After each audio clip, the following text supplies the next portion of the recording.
কি দিয়ে খাচ্ছ? Hi friends, welcome back to my channel. তো বানিয়ে এসেছিলো আজকে সকাল সকাল নাচের স্কুল শেষ করে, তো একটু ব্রেড বাটার দিয়ে খাইয়ে দিয়েছিলাম টিফিনটা। তারপরে করিয়ে দিয়েছিলাম চান, আর চান করে উঠে ও দেখাচ্ছে ওর যে ঘুঙুর আছে ব্যাগের মধ্যে, ও ডান্স করে সেগুলো, আর ময়শ্চারাইজার ওকে যেগুলো ক্রিম মাখানো হয় সেগুলো জিজু পাঠিয়ে দিয়েছিলো ব্যাগের মধ্যে। তারপরে সারা দুপুর ঘুমালো না জানো তো, খেয়ে দিয়ে উঠে, তাই ওকে বিকেল হতে উঠিয়ে দিলাম। আর এই যে ফুচকাওয়ালা এসেছিলো বাড়ির সামনে, ফুচকাওয়ালার থেকে একটু ফুচকা নিয়ে ওকে খাইয়ে দিলাম। তারপরে ও চলে এসেছিলো ছাদে আমার সাথে, আর আমার একটু ক্রিয়েট হয়ে গেছে যেহেতু আমি পুজো ওইভাবে দিচ্ছি না, তো আজকে ফুল তুলে পুজো ও সম্পূর্ণটাই দিয়েছে। আর আমাদের বাড়ির না দৈনন্দিন পুজোর ফুলগুলো এই ছাদ থেকেই নিয়ে নেওয়া হয়। ছাদের উপর অনেক গাছ রয়েছে যেগুলো খুব সুন্দর ফুল হয় আমাদের, তো খুব ভালোভাবে পুজো হয়ে যায় রোজকার পুজোটা। আর আমি করেছিলাম হেয়ার স্মুথনিং মাঝে, জানো তো, হেয়ার স্মুথনিং করার পরে আমি একটু ভয়ই পাচ্ছিলাম, কিছু কিছু কার্লি এসে গিয়েছিলো, কিছু কিছু জায়গা ফ্রিজি হয়ে গিয়েছিলো। তো ওভারঅল লুকটা অবশ্য খারাপ হয়নি। এই আজকে আমি হেয়ার ওয়াশ করেছি, হেয়ার ওয়াশ করার পরে বাড়িতে দেখলাম খুব একটা খারাপ লুক দিচ্ছে না হেয়ারের। আর এখানে ও ফুল তুলে প্রসাদ দিয়ে এখন ধূপ দেখাচ্ছে। খুব সুন্দরভাবে পুজো দেয়, ছোটোবেলা থেকেই ওর মধ্যে না পুজো দেওয়ার একটা আলাদা ব্যাপার রয়েছে, ভক্তি ভরে পুজো দেয় খুব সুন্দরভাবে। মঞ্চেও জল দিয়েছিল আজকে। আর ও দাদাকে দেখে, মানে ওর দাদুকে দেখে যেভাবে পুজো দিতে তুলসী মঞ্চে, সেইভাবে পুজো দিচ্ছে। আর এই দেখো নিচে চলে এসেছি, আমরা রথটা সাজাচ্ছি, অনেকটাই বেলা হয়ে গেল। আর তার মধ্যে শুনি রথটা নিয়ে আজকেও বেরোনো যাবে না, কারণ ওর নাকি গানের টিচার রয়েছে।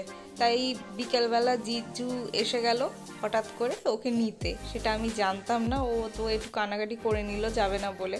আর বাবা নিয়ে এসেছিলো এখানে জিলেপি আর নিমকি।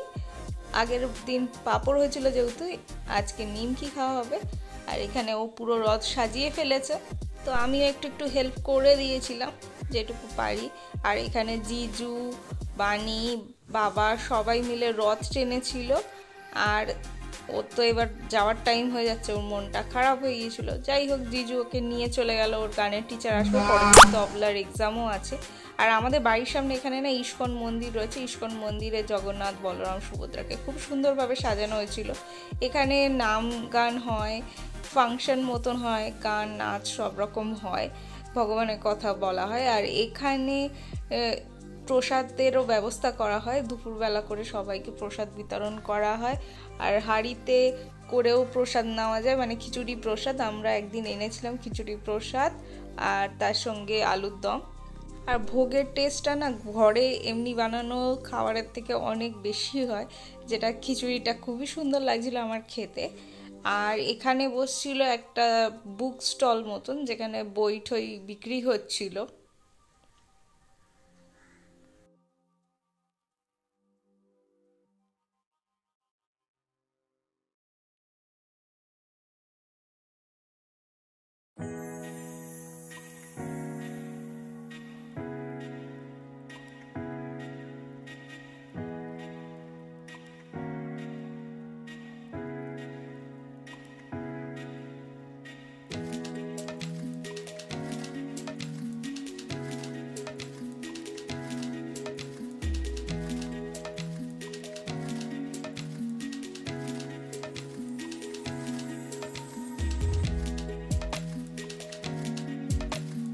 এরপরে বানির গানের টিচার যাওয়ার পরে ও আবার এসে গিয়েছিল আমাদের বাড়িতে।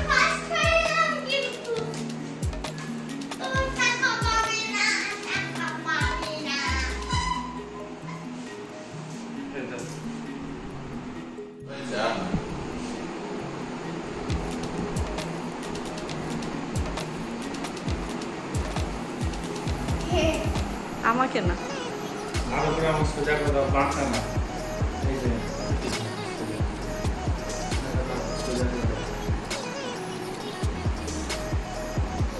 ওর খেলা দেখো, ধূপের ছাইটা দিয়ে সবাইকে টিপ করাচ্ছে।